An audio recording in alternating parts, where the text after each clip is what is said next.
what about a sequence like this? I'll take an example. Let's say 1, 3, 6, 10, 15, and so on. As far as arithmetic sequences go, we've pretty much done what we can do. There are some problems, some types of questions to practice. We have the formulas. It's pretty much it. It was a simple kind of sequence. You can't go much further with it. Is that an arithmetic sequence? No. Why not? No, the jumps are not the same. However, it's also not completely random. There is a pattern connected to arithmetic sequences. The differences, the jumps, that is an arithmetic sequence.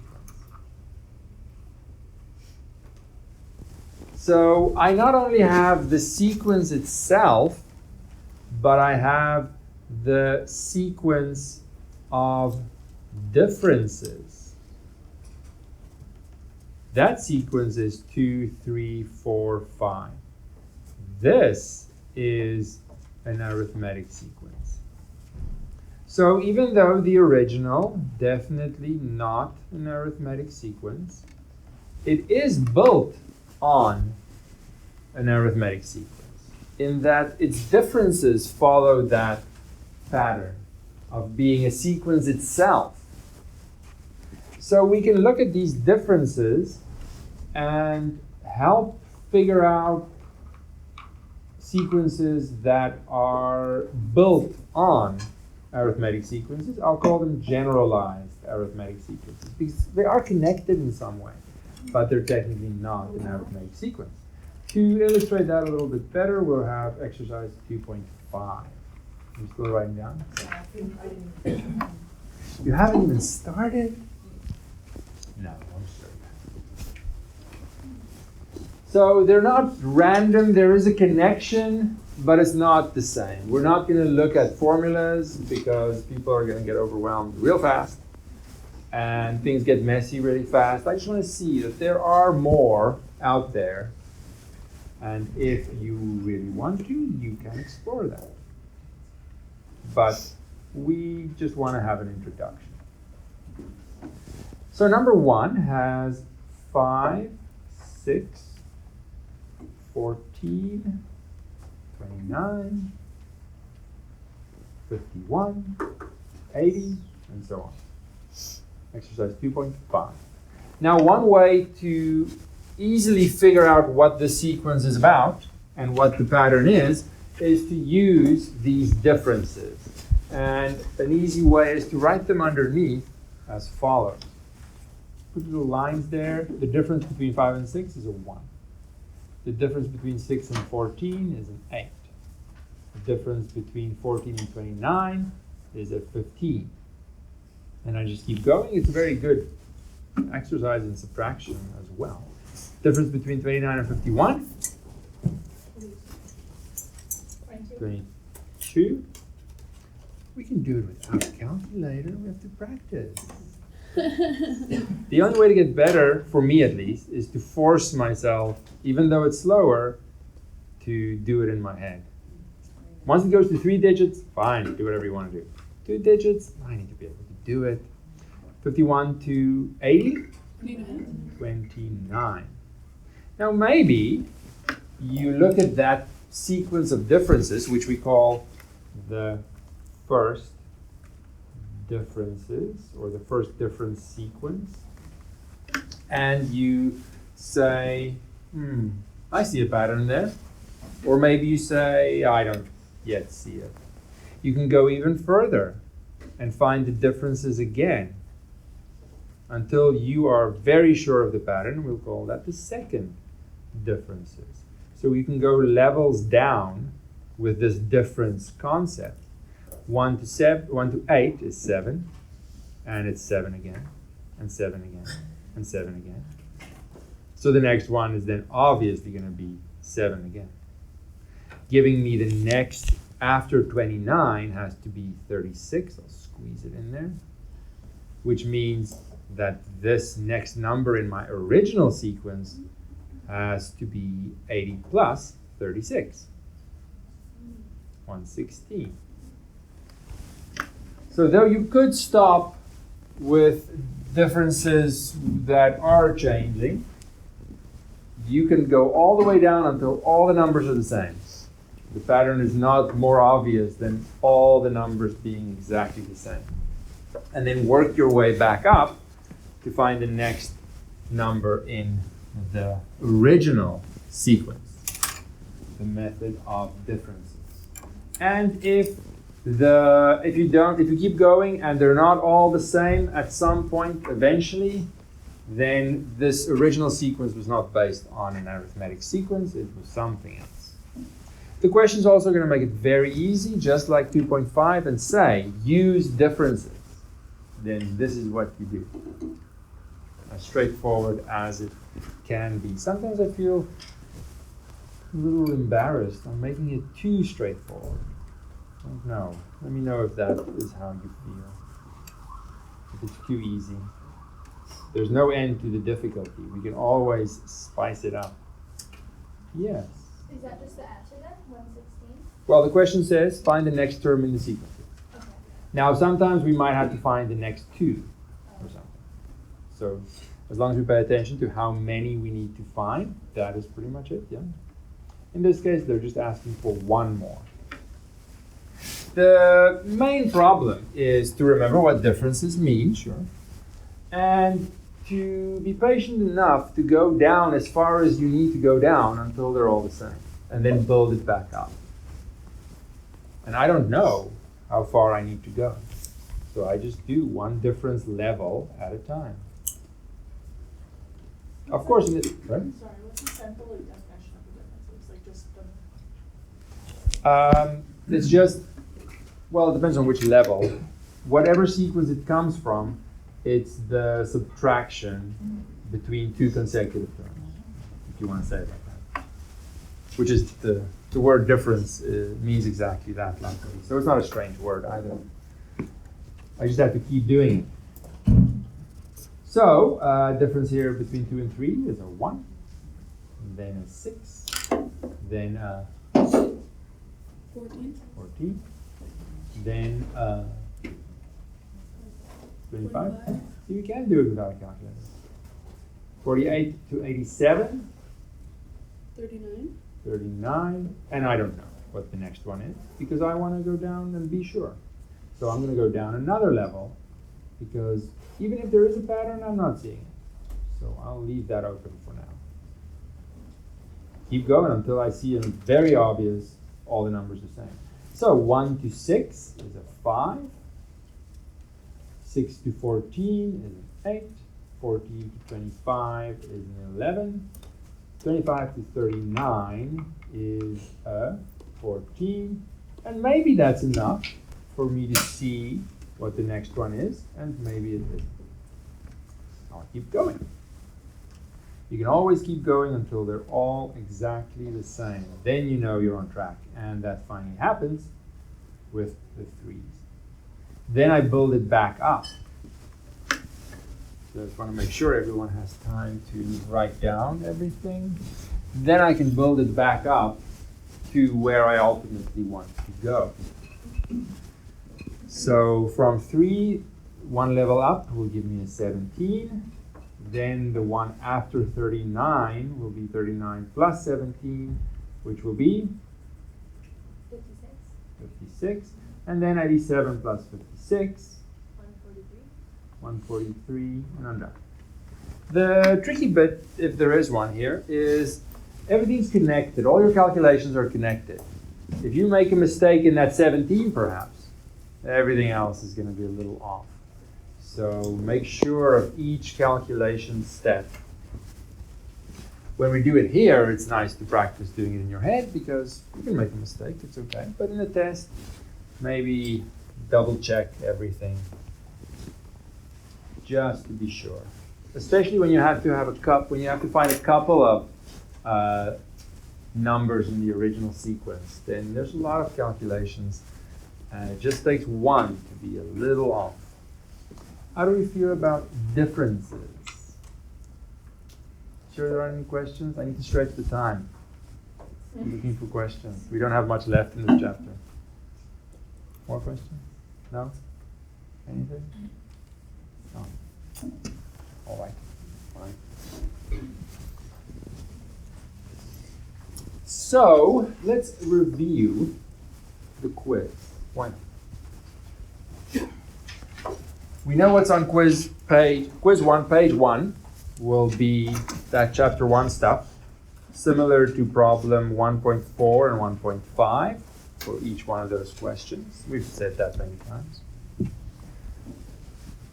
Interpret a formula and make your own formula. Page 2 is simply defining and explaining what an arithmetic sequence is. So you want to write that sentence mentioning the first term and the difference, and then the two types of formulas. I could, but should I? In the book, it is the bottom of page 17, where you show what the what the sequence looks like. First term, difference. You can use a specific example. If you don't like the A and the D, it's fine. And then there are two types of formulas. That's all that is on page 2. If you memorize that and duplicate it, perfect. There's not much to do there. I feel bad. But. Then page 3 is where we'll say the calculation part comes in a little bit, where there will be 2 questions, but they can come from any one of 4. Exercise 2.2, where we have an arithmetic sequence with an end number, and I ask how many are there in that sequence. Exercise 2.2. That's one option. Exercise 2.3, where we have 2 random numbers random terms in the sequence, and we have to figure out everything. Exercise 2.3. Then another option is this kind of question. Use differences to find the next couple of terms in the sequence. And for practice, we can totally do another one, right? We can say here, oh, this is going to be 3 again. It's giving me a 20 at that level. Then this is going to be a 76 at that level, giving me 143 plus 76, so 219. And then you have another one. Pretty sure the quiz question will ask for a couple. Pretty sure. Couple of terms. That's one. And as you do the problems and the exercises and review and practice, you can decide which ones do you like best, which ones are easy. I think differences are pretty easy, but that's just me. Any questions on the quiz? I'm trying to get you to ask stuff. Yes, finally. That was 2.2, 2.3, 2.4. Exercise. Yes. 2.2, exercise 2.3. Not 2.4. Oh, No. 2.5. Okay. 2.5. And then the corresponding problems are all important. All the problems on page 19 are linked to this. Problem 2.5 is a nice one. More challenging. The quiz won't look like that. All right. So we have arithmetic sequences, and it's a good starting point. It's certainly the first number sequence that you introduce in grade, who knows. You can introduce it fairly early if you keep the numbers small, because it's just adding something every time. So it's not too hard. Formulas, well, okay, that has some letters in it, so that has to wait a little bit. But it's a good first sequence to start with. Then, as long as we know that we can build fancier sequences on top of that, yes, they have formulas too, but they are not the prettiest formulas in comparison to the basic one. So that's one way to build it on arithmetic sequences. Have some space there, yeah. Another way is to link sequences to geometric shapes. The first example of 1, 3, 6, 10, and 15, and so on, that wasn't random when I made it first at the top there. Wasn't random. It's connected to the following little diagrams. I can make one dot for the number 1. Then I'm going to take that one dot. Actually, I'm going to put them right in line. It's the same dot. Then I'm going to put 2 dots underneath, giving me 3. Then I'm going to take exactly those 3, copy them over, and then put 3 dots underneath, giving me a total of 6. Then I'm going to copy those, 6 dots, and put 4 dots underneath, giving me a total of 10. And then I'm going to do it again, copy, and of course I can keep going forever. As much fun as it is to draw dots, we'll stop at this one. And then put 5 dots underneath. And I can just keep going. So we'll call these the triangular numbers, for obvious reasons, because I make triangles. So it's interesting that number sequences can be connected to these basic geometric shapes, in that every new number corresponds to a triangle of one side length more. The first one, I have to start somewhere, it's just a dot. Then I have a triangle of side length 2. Then I have a triangle of side length 3. Then side length 4 and 5 and so on. Triangular numbers.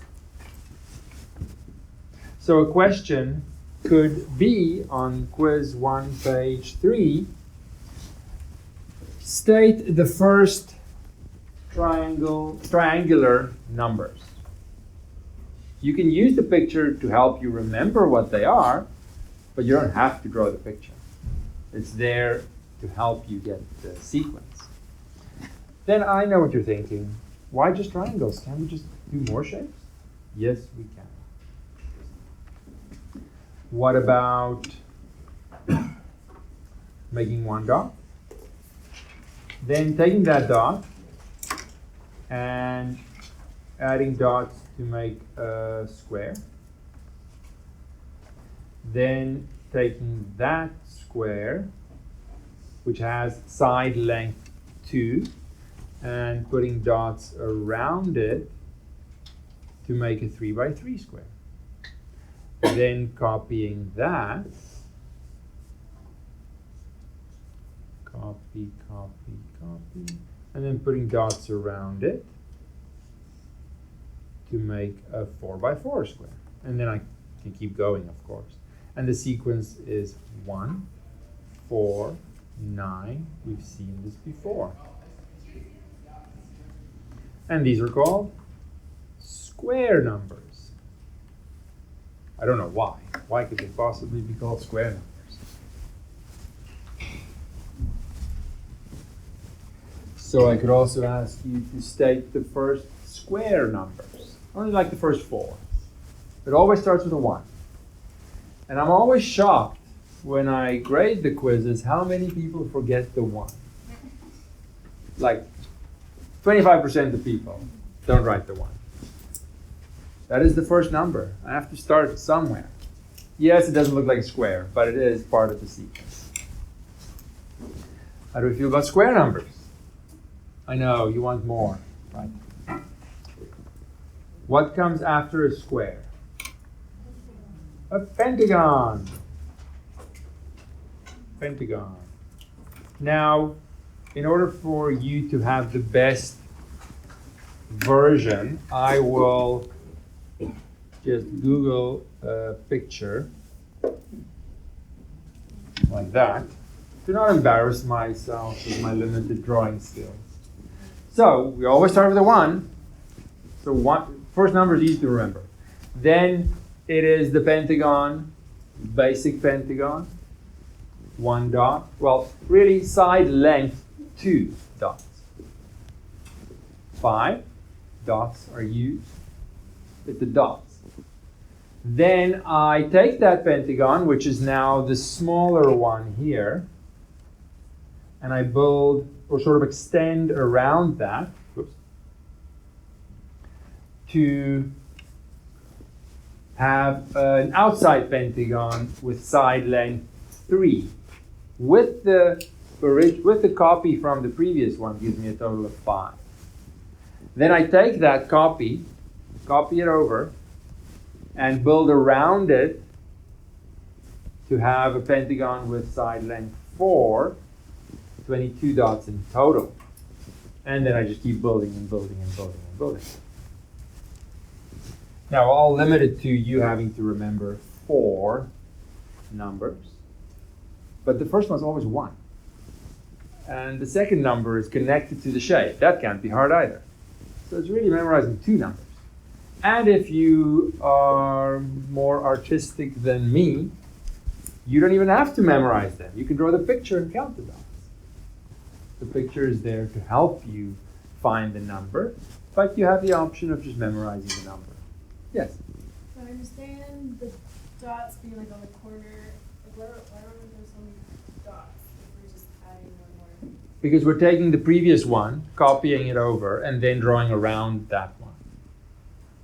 And then that one gets copied over and a new pentagon around it. So we got like one, so we look at number 5. Number 5, yeah? Got 1 dot on all the connectors. Yeah. Line is 12, there's like more So dots. that 5 pentagon, Oh, is there 2? this one is now is the small one. It's the copied one. And then the new pentagon is drawn around it so that it's side length 3. 5 points on that. Okay. Then, so these are still the 5 points and then 7 more.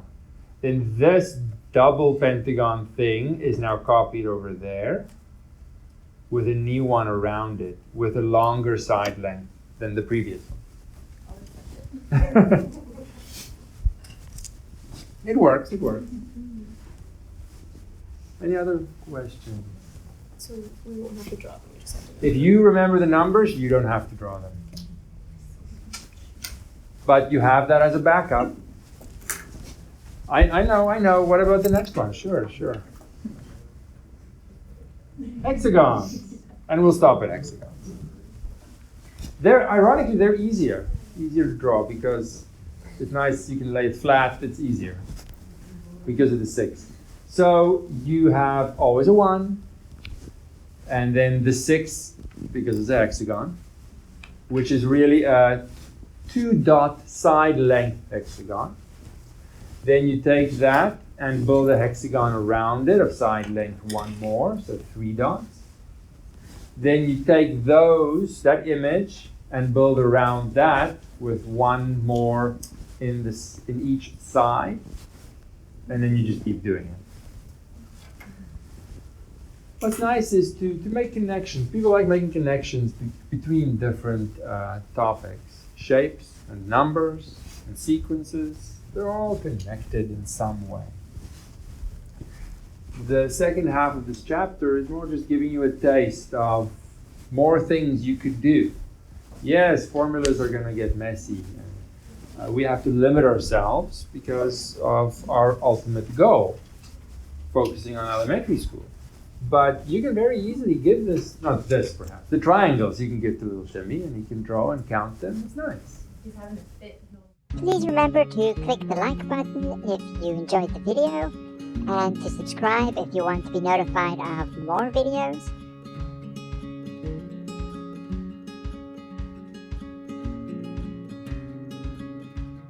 Thank you.